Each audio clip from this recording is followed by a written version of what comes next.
el año 63 a.C., el general romano Pompeyo guió a sus legiones a la tierra de Judea.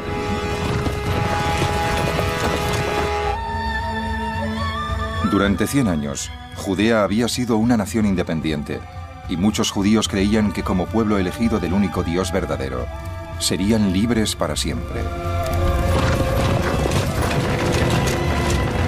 Pero pronto quedó claro que al imperio más grande del mundo nadie se le resistía. El triunfo de los romanos produjo una crisis de fe entre los judíos. Para algunos, la única explicación fue que la batalla final entre el bien y el mal, el fin de los tiempos, estaba a punto de llegar. Pronto pusieron a prueba sus creencias, porque los años que siguieron en Judea fueron uno de los períodos más sangrientos y caóticos de la historia humana. Esta es una historia de terroristas y asesinos políticos, de gobernadores brutales que crucificaron a miles de personas, y del sitio de Jerusalén, con más de 100.000 personas atrapadas dentro de sus muros. Pero la historia también cuenta cómo en medio del caos empezaron a florecer dos nuevas religiones que cambiarían el concepto humano de justicia, de piedad y de Dios.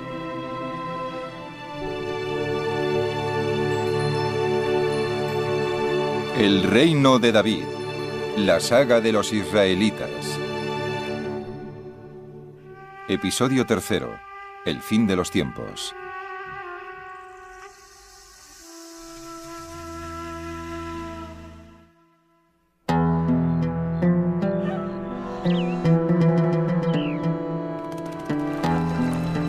Cuando las tropas romanas entraron en Jerusalén, la capital de Judea, no sabían que iban a encontrarse al pueblo más extraordinario que jamás habían intentado conquistar. Los defensores de la ciudad no se retiraron a una fortaleza, sino al templo del Dios único, como último refugio. Según el historiador Josefo, cuando los romanos atacaron el templo, su comandante, Pompeyo, se sorprendió por el comportamiento de los sacerdotes judíos. Pompeyo no podía evitar admirarlos. No interrumpieron sus servicios religiosos ni siquiera cuando el templo se vio atacado por todos los flancos. Incluso cuando el templo ya estaba tomado, siguieron con el culto sagrado que les ordenaba su ley.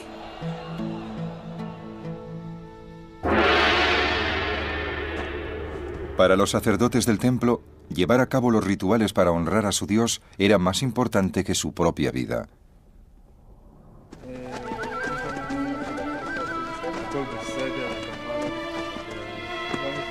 Durante siglos, los informes que contaban que los judíos creían en un solo Dios del universo habían fascinado a los otros pueblos del mundo antiguo.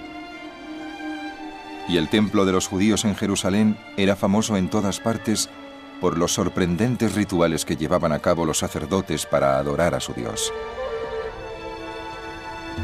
El general romano Pompeyo también se sentía intrigado por la extraña religión de los judíos. Sentía especial curiosidad por ver qué aspecto tenía su misterioso Dios.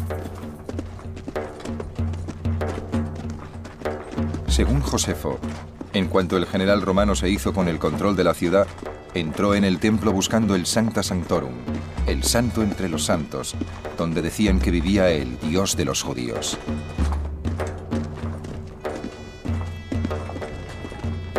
Nada podía afectar tanto a la nación, entre todas las calamidades que sufrían, como que su lugar sagrado, que hasta entonces nadie había visto, se abriera a los extranjeros. Pompeyo entró donde nadie podía entrar, excepto el sumo sacerdote.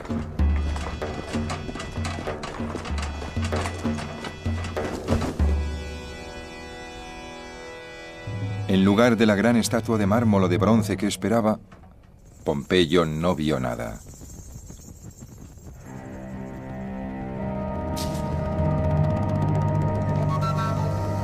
Según los judíos, su Dios era tan grande que no podía ser representado por ningún ídolo o imagen hecha por el hombre.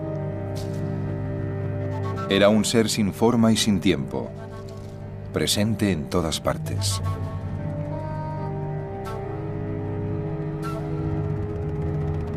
Para los romanos como Pompeyo, era incomprensible que los judíos estuvieran tan dedicados al culto de un solo Dios. Como el resto del mundo antiguo, los romanos tenían un enorme panteón de dioses, pero su creencia más profunda era que quien tiene el poder, tiene la razón. Esta convicción había permitido a los romanos hacerse con el control de un enorme imperio. Para ellos, Judea era solo una pequeña pieza en un gran rompecabezas estratégico. Necesitaban conquistar Judea para obtener un acceso fácil a Egipto.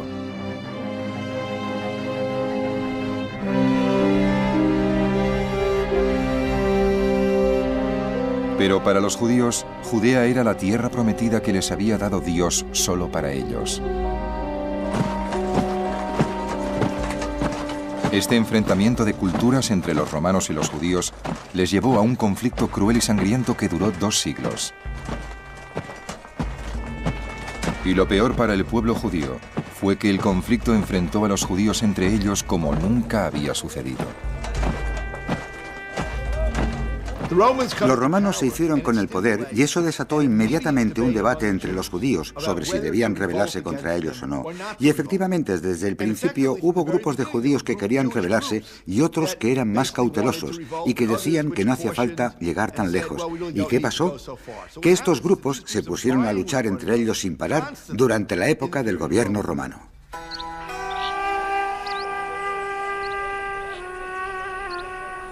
Al poco tiempo, los desacuerdos entre los distintos grupos judíos sobre la actitud que había que tomar con los romanos desencadenaron una guerra civil. La violencia física entre las distintas facciones surgía de lo más hondo de su conflicto espiritual. Todos los grupos creían que eran los únicos que entendían la auténtica voluntad de Dios en las revelaciones de la Biblia y sentían un profundo desprecio por los que no estaban de acuerdo con ellos. El sumo sacerdote del templo y sus aliados formaban el grupo de judíos más acaudalados e influyentes. Los rituales que los sacerdotes habían llevado a cabo durante siglos eran muy importantes para los demás judíos y su templo era el corazón político y económico de Jerusalén.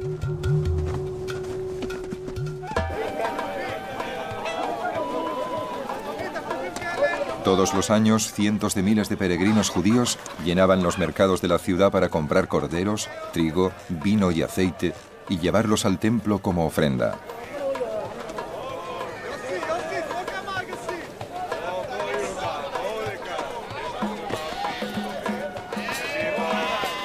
Los peregrinos gastaban mucho, porque según la ley bíblica, los sacrificios en el templo eran la única forma que tenían los judíos de adorar a su Dios.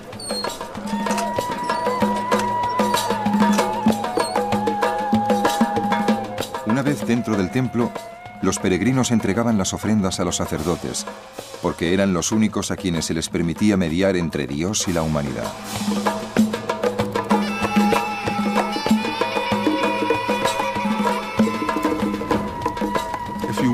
Si entrabas en el templo, veías sacerdotes que habían sido designados simplemente porque sus padres eran sacerdotes, solo hombres.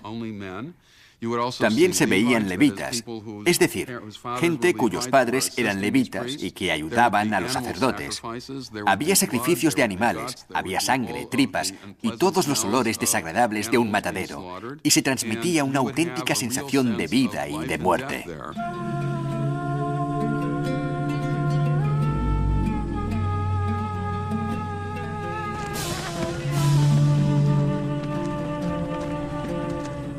Uno de los rituales más importantes que celebraban los sacerdotes cada año era la Pascua. El historiador Josefo asistió al festival cuando estuvo en Jerusalén. Conmemora el final de su esclavitud en Egipto y ofrecen más sacrificios que en cualquier otro festival. Cada sacrificio lo comparten por lo menos 10 personas, porque su ley no les permite celebrarlo solos. y muchos nos encontramos en grupos de 20. Viene una enorme multitud de todo el país e incluso de más allá de las fronteras para adorar a Dios.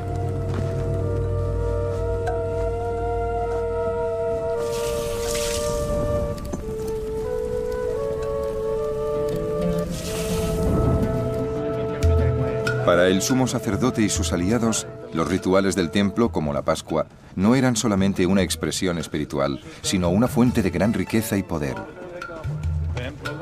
Mientras los romanos no interfirieran en las actividades del templo, ellos estaban dispuestos a ayudar a los romanos a gobernar Jerusalén. Pero otros judíos creían que el sumo sacerdote era un traidor.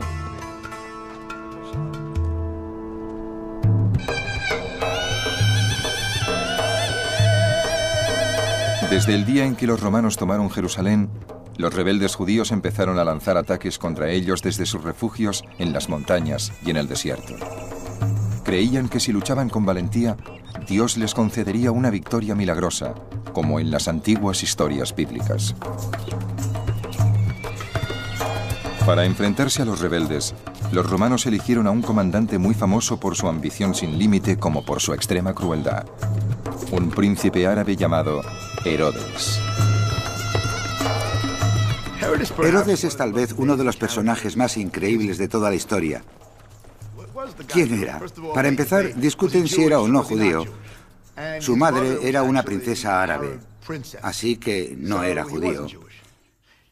Herodes había trabajado para su padre en el gobierno porque el padre de Herodes era, no sé cómo decirlo, como un secretario de Estado, pero en realidad era el jefe de todo. Y como resultado, Herodes se vio implicado en lo que podríamos llamar acciones policiales. Y claro, al fin logró una base de poder suficiente como para proclamarse rey de los judíos. Para muchos judíos, la coronación de un rey que no descendiera de David era una blasfemia. Y así, los rebeldes decidieron bajar de las montañas y guiar al pueblo de Judea a la rebelión general.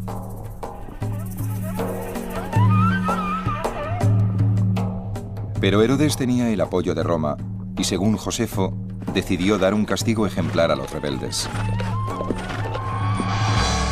Hubo descuartizamientos en masa, en los callejones, en las casas e incluso dentro del templo, donde la gente se había refugiado. No hubo piedad ni con los viejos ni con jóvenes, ni las mujeres más débiles se salvaron. Se vengaron como locos en gentes de todas las edades. Los últimos rebeldes huyeron a las cuevas de las montañas, donde estaban convencidos de que Herodes no podría alcanzarles. Herodes era un hombre despiadado. Guió a sus hombres hasta las cuevas donde se escondían los rebeldes. Y entonces hizo construir como unos patíbulos para colgar a los soldados y bajarlos. Cuando llegaban abajo, los soldados echaban como unas bombas o granadas de humo. Y cuando las mujeres y los niños salían al borde de la cueva, los cogían con ganchos, los sacaban de la cueva y los dejaban caer para que murieran. En cuanto se sintió seguro en el trono, Herodes hizo algo inesperado. Consciente del papel esencial del templo en la vida cultural y económica de la nación, decidió convertirlo en el monumento más impresionante de la tierra, mediante un proyecto de reconstrucción que requería montañas de piedra y de oro.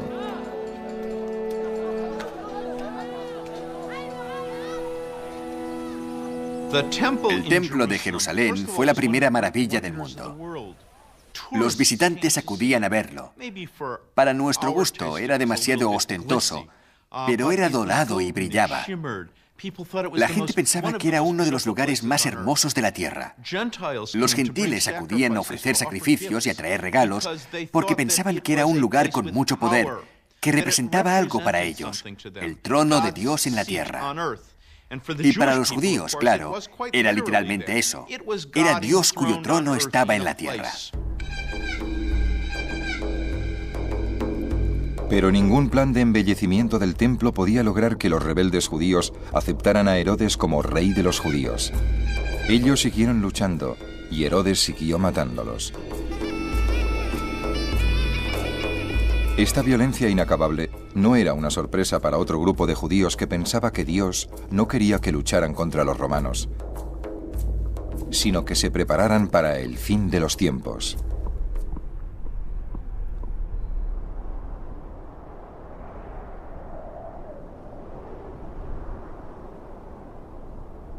En las costas del Mar Muerto, yermas y abrasadas por el sol, vivía un grupo de judíos llamados los esenios.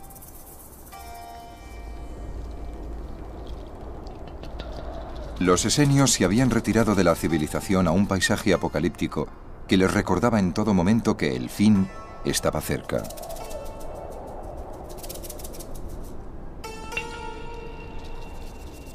Para ellos era la única explicación posible para que Dios hubiera permitido a los romanos conquistar Judea.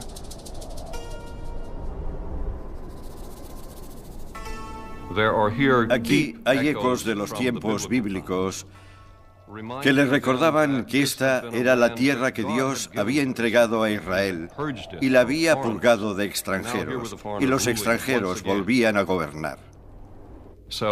¿Qué había que hacer? Buscaron algo nuevo y drástico. Entonces se extendió la idea de que este era un acto final propiciado por el mismo Dios a través de sus elegidos o de su comunidad elegida, de que volverían las cosas a su cauce. Tenía que llegar el fin de los tiempos, tenía que llegar el momento final en que se hiciera justicia. Los esenios seguían los rituales de purificación de los sacerdotes y rechazaban tanto el sexo como las posesiones personales. Estaban decididos a vivir en la perfección tanto como fuera humanamente posible, hasta que llegara el fin. Hay unos 4.000 hombres que viven de esta forma y nunca toman esposa.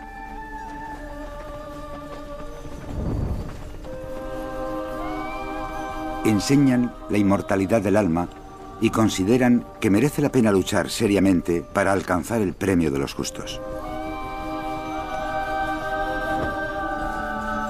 Los esenios pasaban mucho tiempo haciendo copias nuevas de los libros de la Biblia hebrea y otros textos sagrados, para que su eterna sabiduría sobreviviera a la batalla final entre el bien y el mal. Les atraían especialmente pasajes como los del libro de Daniel, que hablaba de la recompensa que recibirían los justos después del fin de los tiempos. Fue una época de conflictos como no se había visto nunca desde que se creó esta nación.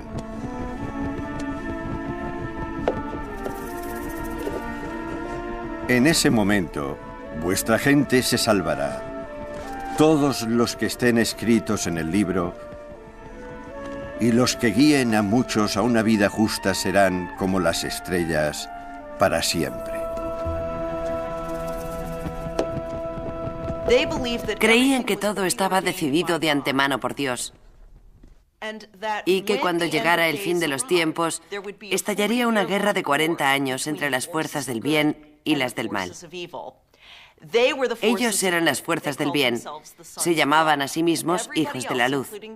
Todos los demás, incluyendo a los demás judíos, eran las fuerzas del mal, los hijos de la oscuridad. También creían que el resultado de la guerra de 40 años estaba predestinado y que al final ellos saldrían victoriosos. Los esenios almacenaron sus escritos en cuevas que encontraron en las colinas sobre el Mar Muerto.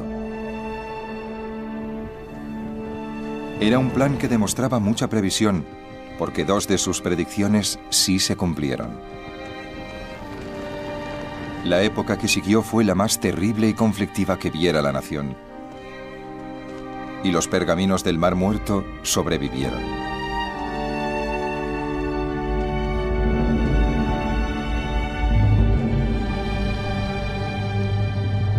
En el año 4 a.C., Jerusalén estalló en celebraciones. Después de 40 años en el trono, el rey Herodes había muerto. Todos los que estaban decididos a romper con el yugo romano vieron su oportunidad. Cada vez más grupos armados empezaron a vagar por los campos, atacando guarniciones romanas aisladas y saqueando las caravanas de mercaderes que se dirigían a Egipto.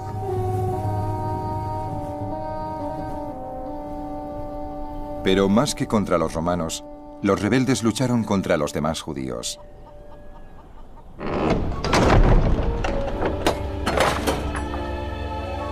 Lo que más enfurecía a los rebeldes eran aquellos judíos que habían dejado las costumbres judías por las romanas.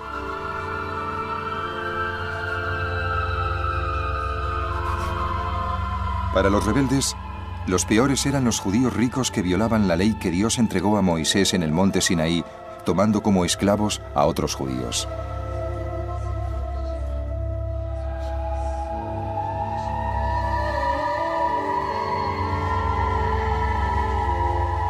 Para los rebeldes, los esclavos maltratados eran una ocasión de oro para añadir soldados a sus filas.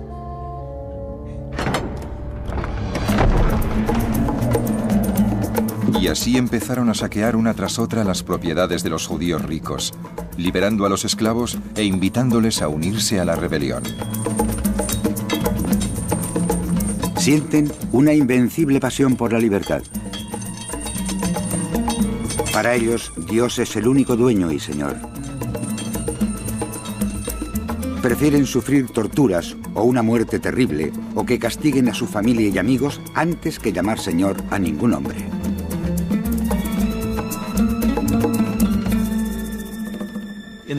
A ojos de los romanos, estos judíos que luchaban por la libertad eran delincuentes y bandidos. Y así los describen en las antiguas fuentes. A sus propios ojos, y según la historia judía, no eran bandidos. Eran como Robin Hood.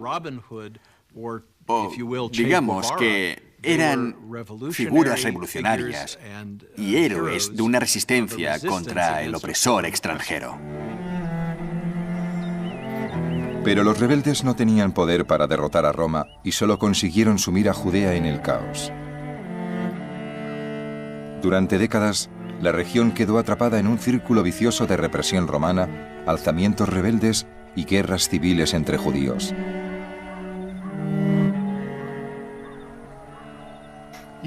Estaban los grupos de judíos, algunos prorrevolucionarios y algunos contrarrevolucionarios, luchando entre ellos. Por otro lado, estaban los procuradores romanos, rapaces, recaudando todos los impuestos que podían y sin preocuparse de mantener la ley y el orden. Por otro lado, había soldados romanos por todas partes que no tenían ningún respeto por los judíos ni por su religión. Toda esa presión iba acumulándose hasta la explosión definitiva.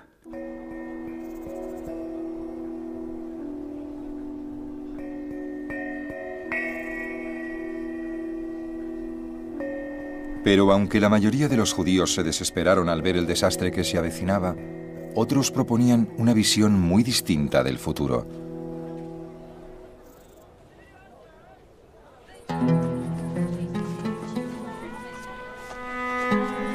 Durante los siglos pasados, desde que se recopilaron las historias de Abraham, Moisés y los demás protagonistas de la Biblia, muchos grupos de estudiosos de toda Judea las habían analizado, buscando lecciones para una vida más justa.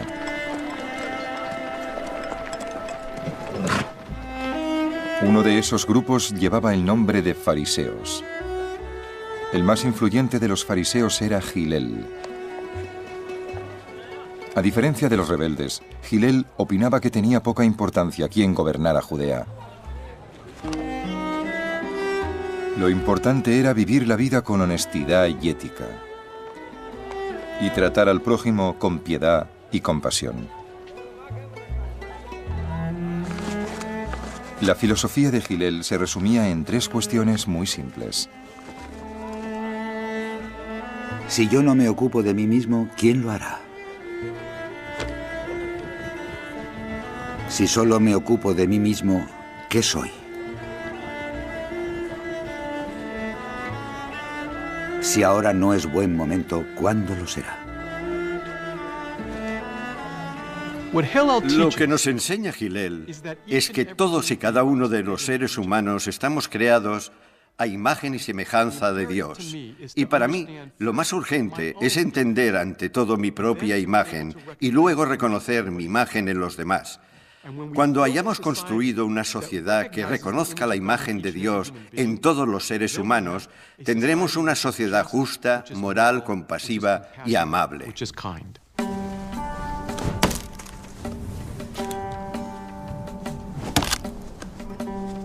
Según las historias que se cuentan de él, Hillel nació en una familia rica, pero desde muy joven hizo voto de pobreza.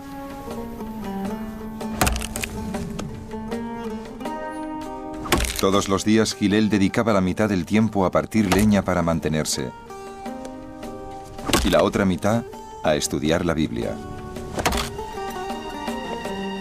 A diferencia de los sacerdotes, Hillel y los demás fariseos creían que no hacía falta ser sacerdote para comunicarse directamente con Dios. Era una idea revolucionaria. Cualquiera podía comunicarse con Dios simplemente estudiando sus palabras en la Biblia. El judaísmo fariseo consideraba que el camino hacia Dios pasaba por el estudio. Para ser sacerdote había que nacer sacerdote. Para ser rey había que ser hijo de reyes. Para ser un sabio había que estudiar. Y el estudio estaba al alcance de cualquiera.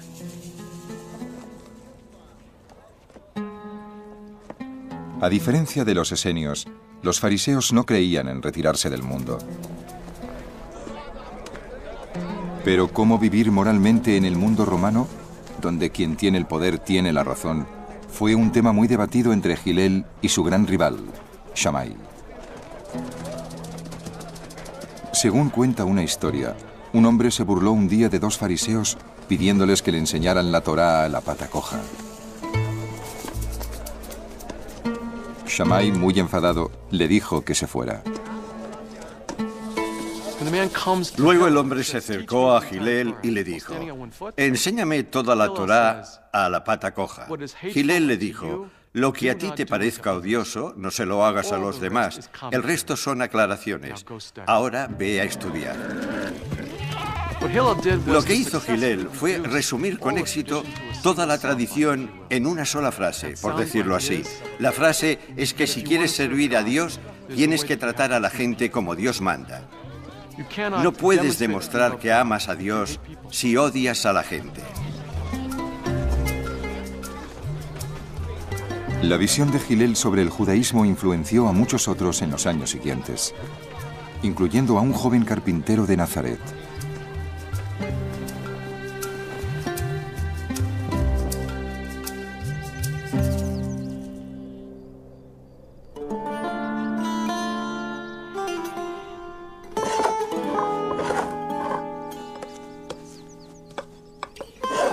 En el año 30 después de Cristo, muchos predicadores respondieron al ambiente apocalíptico que se respiraba en Judea. Algunos se proclamaban mesías llegados para dirigir una rebelión contra los romanos. Otros enseñaban a sus seguidores cómo vivir en medio de la violencia, como Hillel. Un predicador influenciado por la escuela judaica de Hillel fue Jesús de Nazaret. Si Hillel aconsejaba tratar a los demás como uno desea ser tratado, Jesús decía que hay que estar dispuesto a ofrecer la otra mejilla a los enemigos.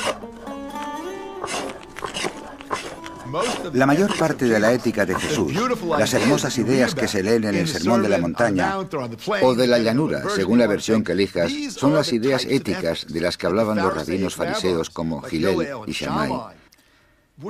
Es lo que tienen en común el judaísmo y el cristianismo y el conjunto de nuestra civilización.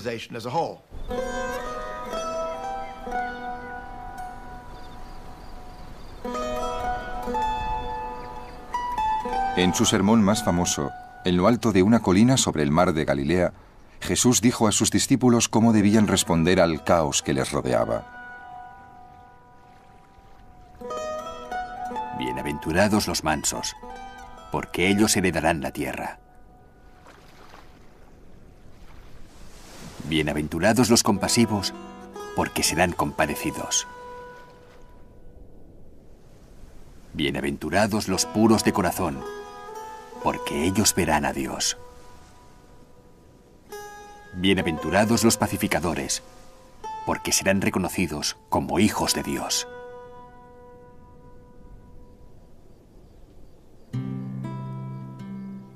Jesús estaba convencido de que todos los seres humanos tenían que luchar por un mundo mejor, y esa idea formaba parte de una tradición judía que se remontaba a los profetas de la Biblia hebrea. Cuanto más sabemos del judaísmo en el siglo I y sobre todo de la variedad de versiones del judaísmo en el siglo I, más judío nos parece Jesús. La idea de que el mundo está gobernado por un Dios único y supremo es supremamente judía. La utilización de parábolas para aclarar y precisar sus mensajes, incluso la misma retórica de Jesús, es judía. Como los esenios, Jesús estaba profundamente influenciado por las profecías de la Biblia, que decían que Dios redimiría el mundo de una vez por todas después de un periodo de grandes conflictos. Jesús empezó a predicar que los tiempos habían llegado. Se dedica a predicar que el reino de Dios está a punto de empezar y que todo el mundo debe estar preparado. Está muy claro que es uno de esos profetas escatológicos, de los que esperan el fin de los tiempos, de los que hablan los pergaminos del Mar Muerto y de los que nos habla Josefo. Forma parte del fermento que alimenta la esperanza en un acto final de Dios que devolverá la justicia al mundo. Con las zonas rurales tan revueltas y con tanto hablar del Mesías que devolvería la libertad al pueblo judío, las autoridades romanas estaban constantemente arrestando y crucificando a los que consideraban agitadores. En el año 33 después de Cristo, Jesús de Nazaret fue uno de los detenidos y crucificados.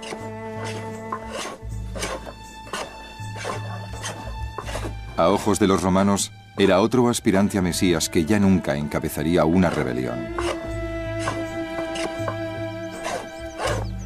Pero los seguidores de Jesús entre los judíos creyeron que el reino del que hablaba no era de este mundo, sino del otro.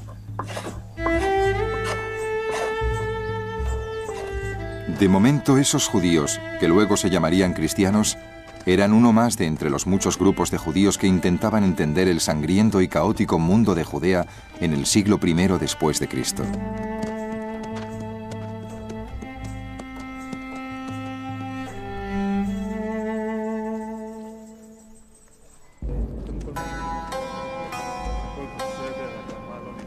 Según Josefo, después de mucho tiempo de que los ataques rebeldes a los romanos y sus colaboradores judíos se limitaran a las zonas rurales, por fin todo cambió en el año 52.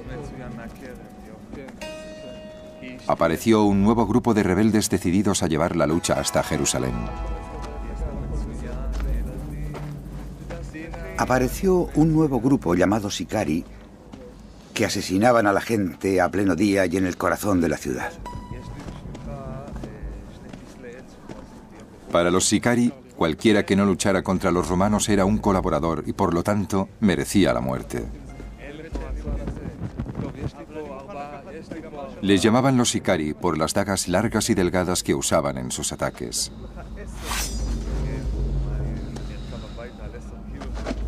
La primera víctima de los sicari fue el judío más destacado de Jerusalén, el sumo sacerdote del templo. Luego se embarcaron en una ola de asesinatos, matando a ricos mercaderes por toda la ciudad. Asesinaban a muchos todos los días y el miedo de los hombres era peor que la calamidad en sí. Porque todo el mundo esperaba la muerte en cualquier momento, como en tiempo de guerra. La disposición de los sicari y sus compañeros rebeldes a utilizar el asesinato para lograr sus fines les valió un nombre que se aplicaría desde entonces a todos los extremistas. Se les llamó fanáticos. Los fanáticos eran una de las facciones de activistas libertarios que participaron en la lucha armada contra la ocupación romana. Una de sus facciones, los llamados sicari, inventaron el arte del terrorismo y del asesinato político. Se deslizaban entre la multitud, se paraban al lado de un judío que se suponía colaborador de los romanos, le apuñalaban en secreto y luego daban la voz de alarma. Cundía el pánico entre la multitud y el asesino escapaba, y el cuerpo ensangrentado quedaba atrás para recordar a cualquier otro judío que tuviera intención de colaborar con los romanos que el precio de esa colaboración era la muerte.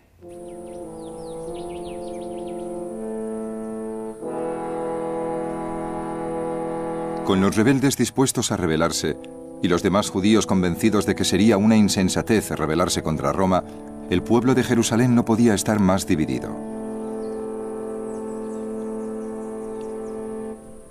Entonces, el gobernador romano destrozó lo único que podía haberles mantenido unidos. Ordenó atacar el templo. En el año 67, los soldados romanos reventaron las puertas del templo de Herodes con intención de saquearlo. El gobernador estaba impaciente por robar los grandes tesoros de Dios que se guardaban allí, y sus soldados entraron por la fuerza y mataron a todos los que encontraron. Indignados por el ataque contra el trono de Dios en la tierra, rebeldes y no rebeldes se unieron para repeler el asalto. Luego, enfurecidos, vencieron a la pequeña guarnición romana estacionada en Jerusalén y la obligaron a huir de la ciudad.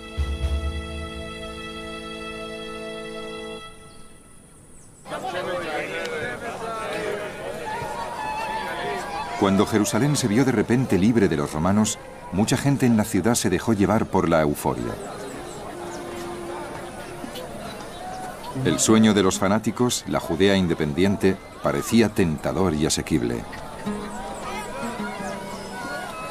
Pero otros decían que seguir luchando solo les llevaría a la catástrofe.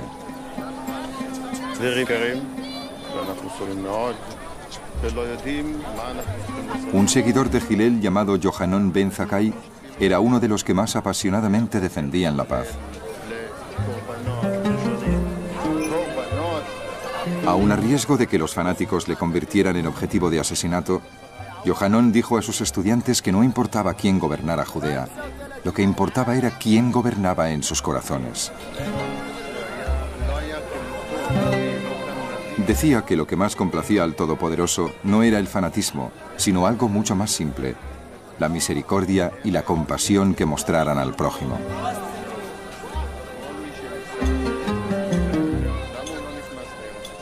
Según parece, Yohanan ben Zakkai estaba en el bando de los pacifistas. Por lo que sabemos, había muchos judíos que estaban en contra de la rebelión, ya sea por su asociación con los romanos a causa de los negocios o por otros motivos, o sencillamente porque estaban convencidos de que rebelarse contra Roma era una locura completamente inútil. Parece que Yohanan ben Zakkai era uno de los que preferían buscar algún tipo de pacto con los romanos que garantizara la libertad religiosa de los judíos y dejara las cosas tal como estaban, pero con gobernadores romanos.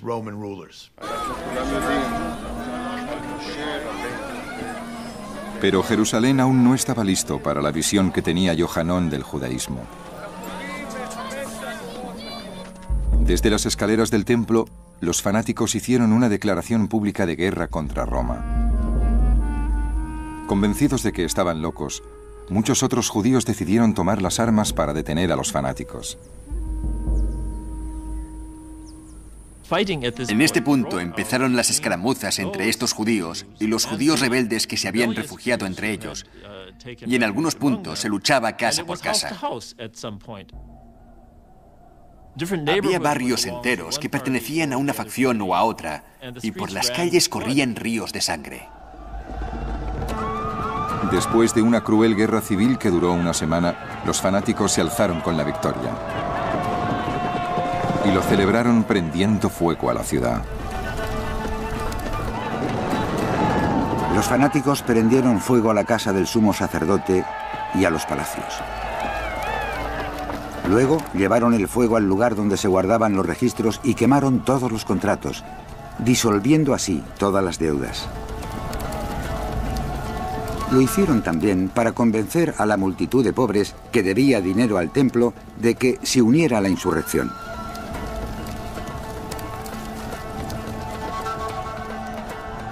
La noticia de que los fanáticos se habían rebelado contra Roma pronto llegaron a la vecina ciudad de Cesarea. Indignados, los romanos y los sirios de Cesarea asesinaron a miles de judíos vecinos.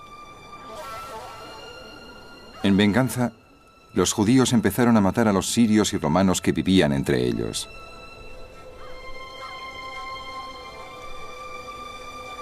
Era muy corriente ver ciudades llenas de cadáveres, aún sin enterrar. Cadáveres de ancianos mezclados con mujeres y niños, todos muertos. La región entera estaba llena de calamidades sin nombre, y lo que temía la gente es que se prepararan barbaridades aún mayores.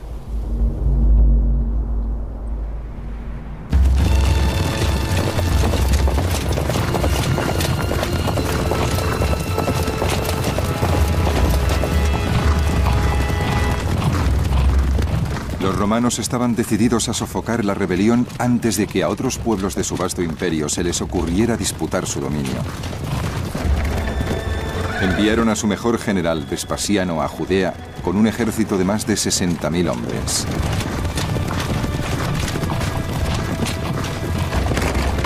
Vespasiano marchó sobre la ciudad de Gadara y la tomó rápidamente, porque no encontró a un solo hombre en condiciones de luchar. Entonces mató a todos los niños, porque los romanos no tenían piedad con ninguna edad, y lo hicieron por el odio que sentían contra los rebeldes. Las noticias de las atrocidades de Vespasiano se extendieron por Judea, y los judíos de toda la región huían de su ejército hacia Jerusalén. Cuando el ejército romano alcanzó por fin la ciudad, Josefo calculó que había más de 100.000 personas atrapadas entre sus muros.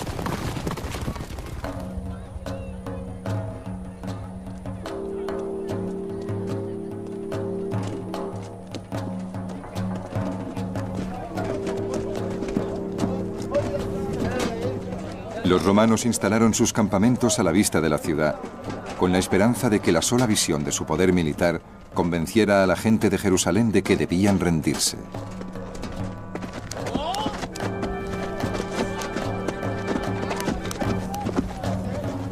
Sus fuerzas estaban compuestas por 3 legiones veteranas reunidas en las guarniciones de Roma, Egipto y Siria.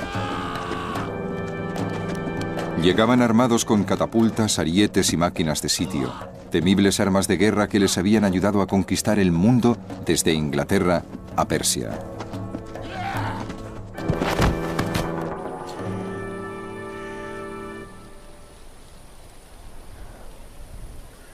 Pero conquistar Jerusalén seguía siendo un desafío. La ciudad estaba rodeada no por uno, sino por 3 muros que en conjunto sumaban casi 20 metros de grosor. Y en el centro de la ciudad estaba el templo, con sus propios muros y torres, una de las fortalezas más formidables del mundo. Pero tras los muros se desató el caos. La ciudad de Jerusalén durante la rebelión quedó sitiada por completo. No les llegaba ni comida ni agua, y en el interior se habían colapsado todas las instituciones gubernamentales. Se mantenían los sacrificios en el templo, pero fuera del templo todo era ejércitos rebeldes. La verdad es que había unos 6, y cada uno controlaba un barrio distinto de la ciudad, y sus comandantes luchaban por decidir lo que había que hacer. Todo era anarquía y miedo, y tal como lo describe Josefo, una hambruna tremenda. Dentro de la ciudad se estaba produciendo la catástrofe que había predicho Yohanan ben Zakkai. Los fanáticos habían empezado a luchar entre ellos por el control de Jerusalén. Cuando una banda de fanáticos invadía el territorio de otra, le infligía el peor de los castigos para ellos: quemar sus reservas de alimentos. Incendiaban casas que estaban llenas de grano y de otras provisiones, y en cuanto les obligaban a retirarse, sus oponentes les hacían lo mismo a ellos. Naturalmente, en poco tiempo, se había quemado casi todo el grano de la ciudad, que habría bastado para sobrevivir a un asedio de varios años.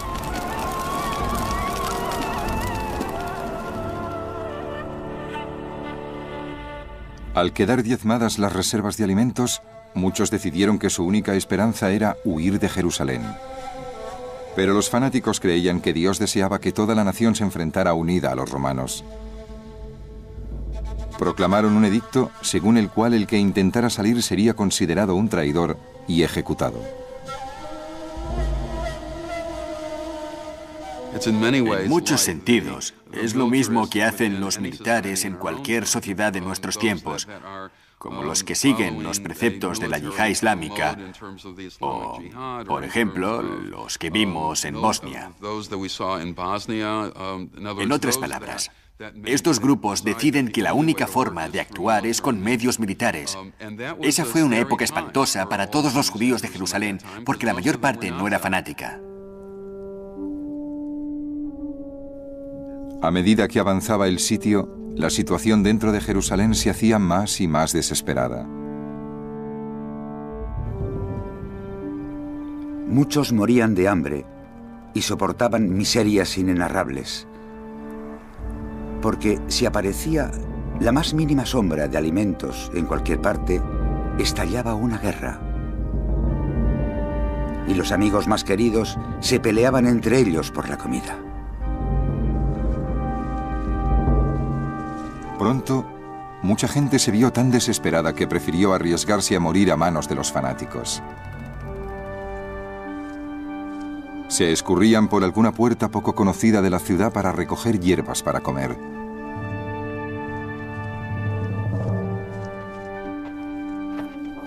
Pero fuera de los muros de la ciudad, se arriesgaban a caer en manos de los legionarios romanos, que les trataban con gran brutalidad. El holocausto nazi del siglo XX parecía una serie inacabable de historias horribles, diabólicas, de crueldad que desafiaba la imaginación humana. Pero de este otro holocausto también se recuerdan una serie de historias espantosas. Por ejemplo, que cuando la gente intentaba huir de la ciudad sitiada, cuando les capturaban, los mercenarios que trabajaban para Roma los destripaban, pensando que podían haber tragado oro o joyas, y que esperaban recuperarlas luego, cuando las defecaran. Es una práctica bastante corriente entre personas que huyen en tiempos de guerra. Los mercenarios pensaban que podían llevar joyas dentro y los destripaban, buscando algún rubí o alguna moneda de oro.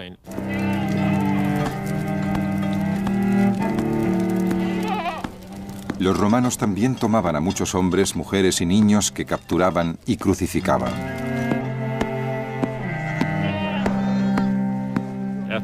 En la época del sitio de Jerusalén murieron miles de personas crucificadas. El historiador Josefo cuenta que las colinas de la ciudad quedaron deforestadas por los muchos árboles que talaron para hacer cruces y crucificar a los judíos.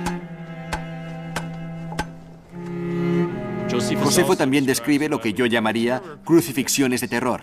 La ciudad seguía sitiada y resistiendo a los romanos, pero se erigían cruces en las colinas de los alrededores para que la gente de dentro viera lo que les esperaba si continuaban resistiendo.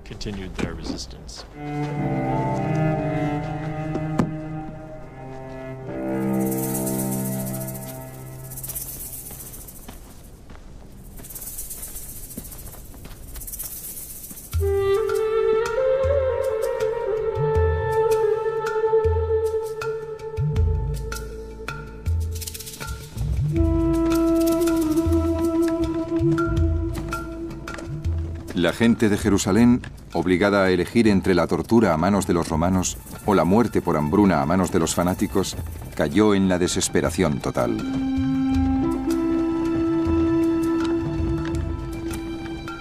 Un profundo silencio y una especie de noche mortal se cernió sobre la ciudad. Los que estaban desesperados por el hambre deseaban morir y consideraban afortunados a los que ya habían muerto. Era la última oportunidad para salir vivo de la ciudad. Pero los fanáticos solo dejaban salir de la ciudad los cuerpos podridos de los muertos.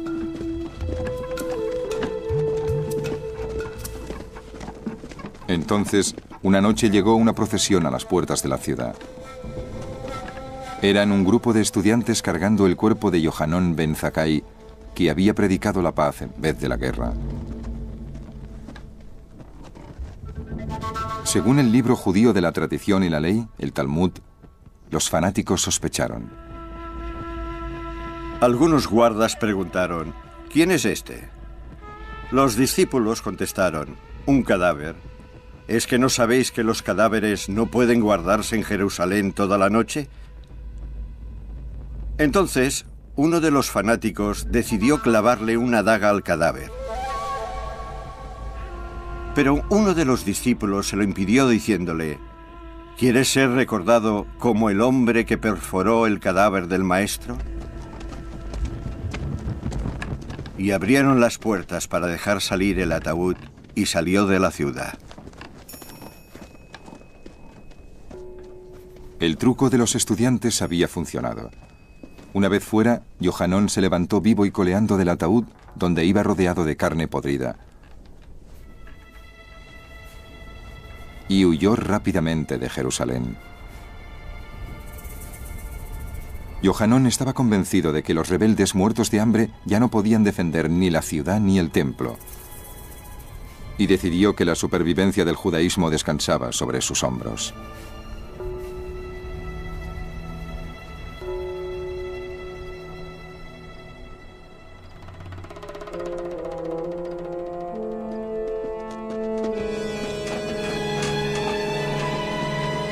Después de 4 meses de sitio, las legiones romanas lograron penetrar por fin el primer muro de la ciudad. Los fanáticos corrieron a enfrentarse a ellos y lucharon con gran valentía. Pero no pudieron impedir que los romanos se abrieran camino hasta el corazón de la ciudad, el templo. Los romanos llegaron hasta la Santa Casa. Entonces uno de ellos le prendió fuego. Los judíos no permitieron que nada les mermara las fuerzas, ni intentaron salvar la vida, porque su santa casa perecía.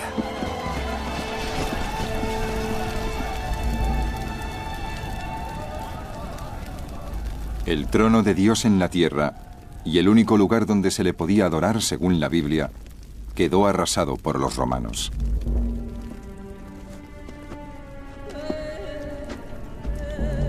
Gran parte de la gente estaba débil y desarmada.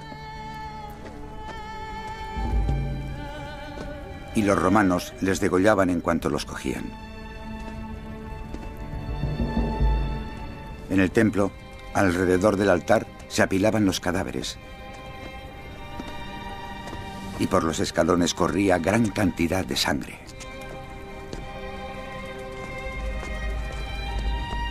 En toda la historia del mundo, ninguna otra nación ha sufrido una calamidad así.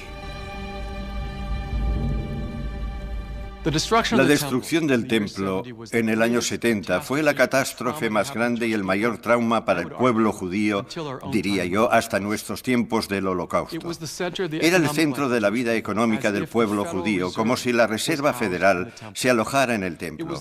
Era el centro de la vida judicial. El Tribunal Supremo se alojaba en el templo. Era el centro de la vida religiosa, como si el sumo sacerdote fuera el rabino jefe centrado en ese edificio. Y en cuestión de horas desapareció.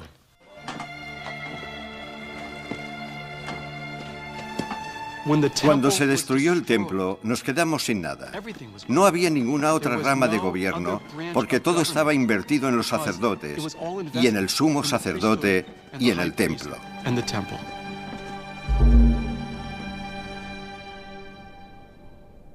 Con la destrucción del templo, la religión de los sacerdotes y sus sacrificios se habían perdido para siempre.